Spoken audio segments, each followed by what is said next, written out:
Selamat siang lagi para sahabat. Ya, momen kali ini kita berbincang-bincang membahas tentang Mbah Pamijahan ya, Mbah Pamijahan atau Syekh Abdul Muhyi yang disebut dengan Haji Abdul Muhyi yang berada di daerah Tasikmalaya sana ya, berada di Tasikmalaya sana. Jadi kalau Syekh Abdul Muhyi sendiri itu sepantara dengan Maulana Mansur ya, Maulana Mansur. Jadi dalam kisah yang sering kita dengar ada Gua Safarwadi ya, ada Gua Safarwadi yang konon adalah tempat bermainnya Syekh Abdul Muhyi, juga tempat mujahadahnya. Namun menjadi fenomenal karena jalan tersebut menjadi buntu saat beliau berbalapan dengan Syekh Maulana Mansur. Lalu Syekh Maulana Mansur itu sendiri siapa ya? Syekh Maulana Mansur itu kalau diurut sejarah atau ceritanya, beliau adalah keturunan dari Sultan Hasanuddin ya.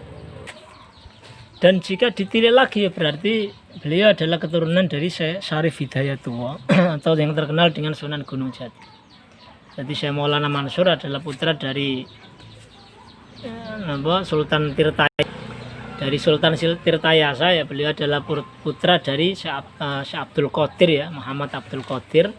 Muhammad Abdul Qadir adalah putra dari Maulana Muhammad. Lah Maulana Muhammad ini adalah putra dari Maulana Yusuf, dan Maulana Yusuf adalah putra dari Sultan Hasanuddin. Nah, Sultan Hasanuddin itu sendiri adalah putra dari Syekh Syarif Hidayatullah atau Sunan Gunung Jati.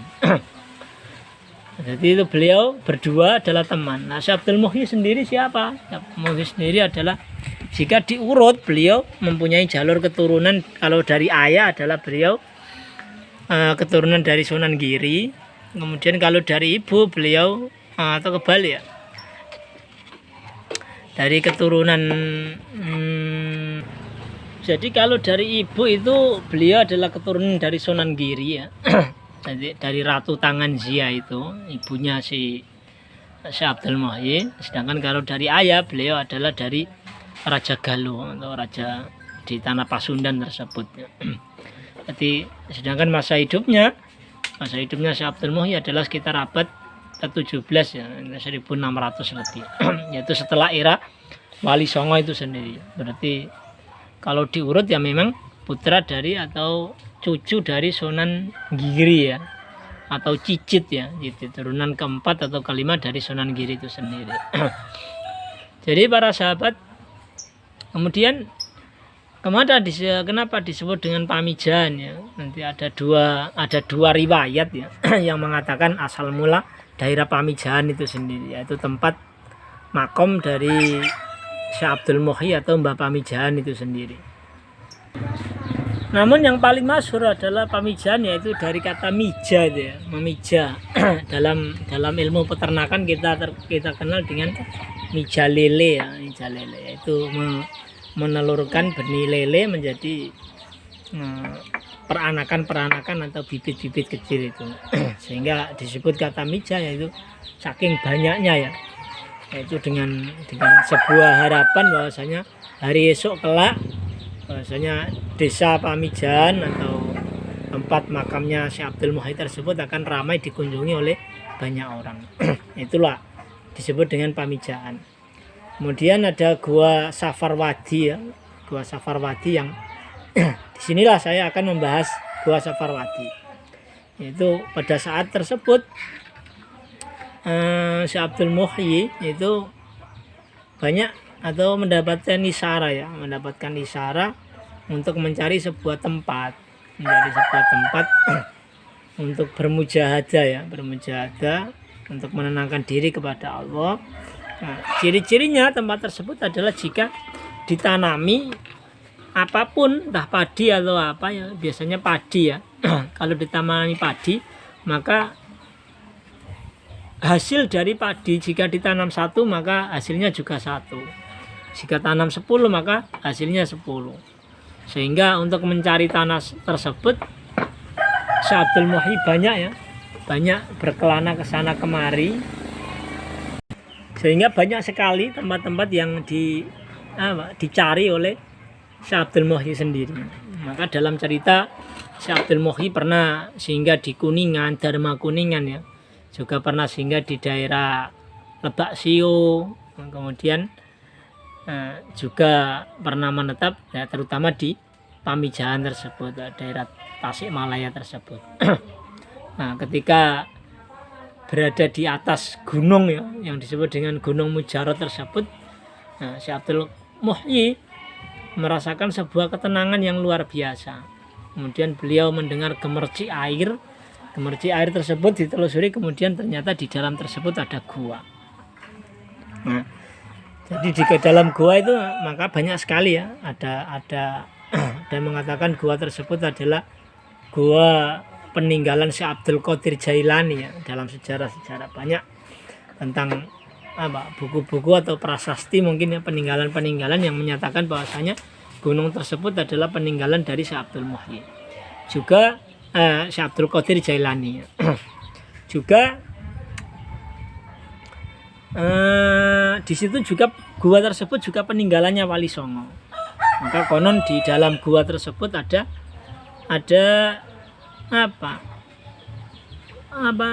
di atas gua itu ada bekas kepala-kepala dari Kanjeng Sunan yang jumlahnya 9. Kemudian juga ada jalan yang konon jalan tersebut adalah tembus sampai Mekah. Jadi dan jalan tersebut adalah yang sering dipakai Syekh Abdul Muhyi untuk melakukan ibadah haji ya. Dan sering kalinya berbalapan dengan Syekh Maulana Mansur tersebut. Yang sama-sama beliau berdua adalah murid dari Syekh Abdul Rauf ya, Asingkli dari Aceh itu sendiri. Maka konon di gua tersebut juga sering dipakai musyawarah para wali, ya, wali-wali Songo, yaitu untuk memutuskan hukum-hukum ya. Kemudian juga di situ juga ada tempat keramat yang sering dipakai tapa atau bermujahadah oleh Syekh Abdul Muhyi sendiri. Jadi intinya bahwasanya di Gua Safarwadi tersebut banyak peninggalan-peninggalan yang bersejarah, yang keramat, yang ditinggalkan oleh Syekh Abdul Muhyi sendiri. Jadi, Syekh Abdul Muhyi sendiri adalah pengikut Thariqah Qadiriyah ya, Qadiriyah. Yang dibawa oleh Syekh Abdul Qadir Jailani. Ya, benar saja memang karena di gua tersebut juga konon itu adalah peninggalan Syekh Abdul Qadir Jailani yang itu adalah isyarat dari guru besar beliau Syekh Abdul Muhyi.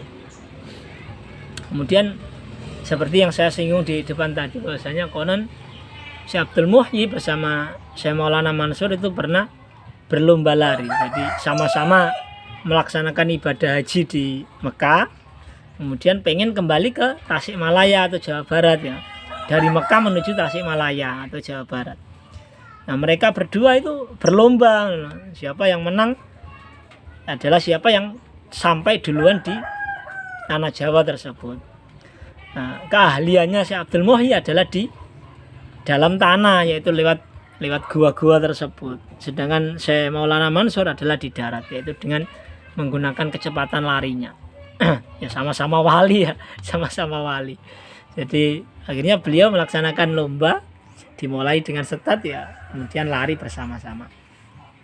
Nah, sebenarnya Syekh Abdul Muhyi selalu menang ya melawan Syekh Maulana Mansur ya kalah makom lah ya, kalah derajat. Namun ketika Syekh Abdul Muhyi tersebut sudah sampai di daerah Tasikmalaya, tapi belum keluar dari dasar bumi atau di dalam gua tersebut. Syekh Abdul Muhyi kemudian merokok, menyalakan korek api dan menyalakan rokoknya sambil beliau rokok. Kemudian jalan tersebut menjadi buntu. Dan Syekh Abdul Muhyi tidak bisa melihat jalan lagi dan tidak bisa melanjutkan perjalanannya. Sehingga pada hari itulah Syekh Abdul Muhyi kalah dari Syekh Maulana Mansur. Jadi gara-gara rokok. Sehingga di daerah Tasikmalaya, khususnya di Pamijahan tersebut, dicatat sebagai sejarah di situ dilarang merokok. Terutama di dalam gua ataupun di dalam ya blok-blok area makam masuk itu banyak tulisan-tulisan bahwasanya di situ dilarang merokok. Karena apa? Karena pantangan dari Syekh Abdul Muhyi sendiri. Sejak beliau kalah dari Syekh Maulana Mansur tersebut, seolah-olah rokok menjadi hal yang haram. Namun bagi kita ya dikembalikan pada ilatnya masing-masing. Rokok itu sendiri kan jarene kiai-kiai kan yo no manfaatnya ya, minimal orang ngantuk. Tetapi ya untuk kesehatan ya kita tahu sendiri lah. Jadi intinya seberapa besar manfaat dan madharat rokok itu sendiri, ya itu dikembalikan kepada diri kita masing-masing. Bagi yang tidak suka merokok ya ndak usah lah mengharam-haramkan kayak iso gawe hukum dhewe. Sampeyan niku sapa ya. Namun yang suka merokok ya jangan memancing-mancing sing gak rokok terus dipaido lanang kok gak rokok. Jadi itu hanya sebuah pelajaran yang bisa dipetik dari perjalanan sesosok waliullah Syekh Abdul Muhyi di daerah Pamijahan tersebut. Ya, semoga perbincangan kita hari ini ada manfaatnya. Kurang lebihnya mohon maaf. Assalamualaikum warahmatullahi wabarakatuh.